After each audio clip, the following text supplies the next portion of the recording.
Ja,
die Hauptinspiration von Winterricket ist definitiv die Natur mit all ihren Facetten und auch Eigenheiten.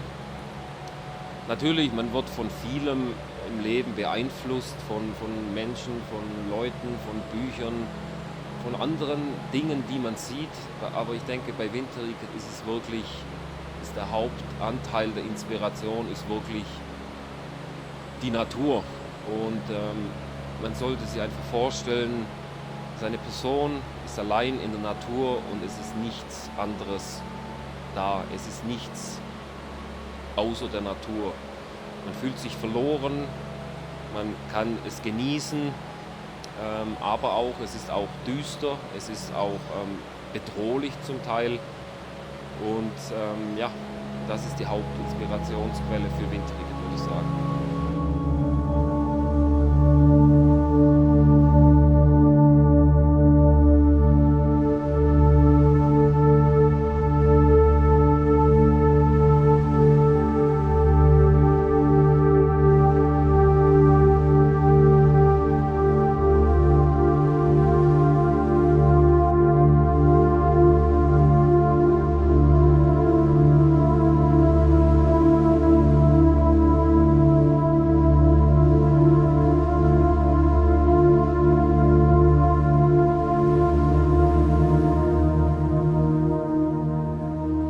Da sich thematisch alles um die Nacht- und Schattenseite der Natur dreht, liegt es auf der Hand, dass natürlich die Hauptthemen sind. Wälder sind natürlich auch die Berge mit ihrer Anmut und Pracht und ihrem majestätischen Erscheinen.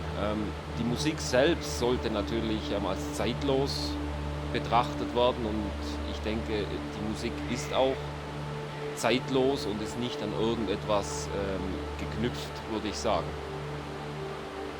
So wie Wälder und Berge spielen die Jahreszeiten eine große Rolle. Und natürlich die Hauptjahreszeiten, in denen das sogenannte Leben von Winterricket stattfindet, ist der Herbst, ist natürlich der Winter mit all den Stimmungen, tollen Atmosphären. Und ich denke, auf keiner Veröffentlichung oder auf keinem Tonträger wurde bisher Sommer oder Frühjahr thematisiert. Aber natürlich ist es so, dass auch der Sommer seine schönen Seiten hat. Aber im Endeffekt geht es bei Winterricket um den Herbst und um den kalten, trostlosen Winter.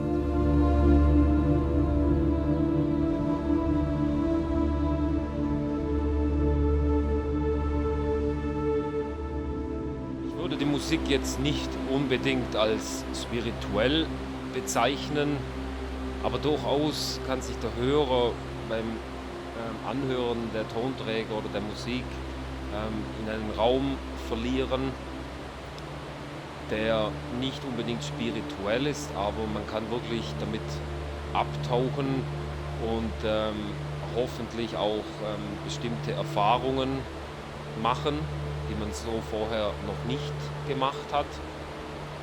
Es geht prinzipiell, wie gesagt, um Dunkelheit, es geht um Kälte und die Musik sollte den Hörer eigentlich in eine andere Welt hoffentlich befördern.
Ja, da sich alles um die Nacht oder die dunkle Seite der Natur eigentlich dreht, ist es natürlich, es liegt auf der Hand, dass es geht um Wälder, es geht thematisch gesehen, um Berge, um endlose Landschaften, Sümpfe, Nebel, Sonnenuntergänge. Alles, was so die dunkle Seite der Natur ein bisschen zum Ausdruck bringt eigentlich. Und thematisch gesehen sind auch die Texte darauf ausgelegt und auch die Gestaltung von Tonträgern ist natürlich Hand in Hand auch mit der ganzen Musik. Was natürlich auch ist, man kann die dunkle Seite der Natur auf verschiedene Art und Weisen in der Musik zum Ausdruck bringen. Deswegen auch ein bisschen, warum es in der Vergangenheit verschiedene Stile von Winterriket gegeben hat. Manches war sehr schroff, roh, kalt, düster, anderes eher mehr monoton, getragen, auch Sachen, die zum Nachdenken anregen. Ein paar Facetten waren natürlich auch ein bisschen romantisch. Vielleicht romantisch hier ist das falsche Wort, aber es geht einfach darum, dass sich der Hörer in einer Welt verlieren soll, um diese dunkle Seite der Natur aufzusaugen oder auch zu erleben.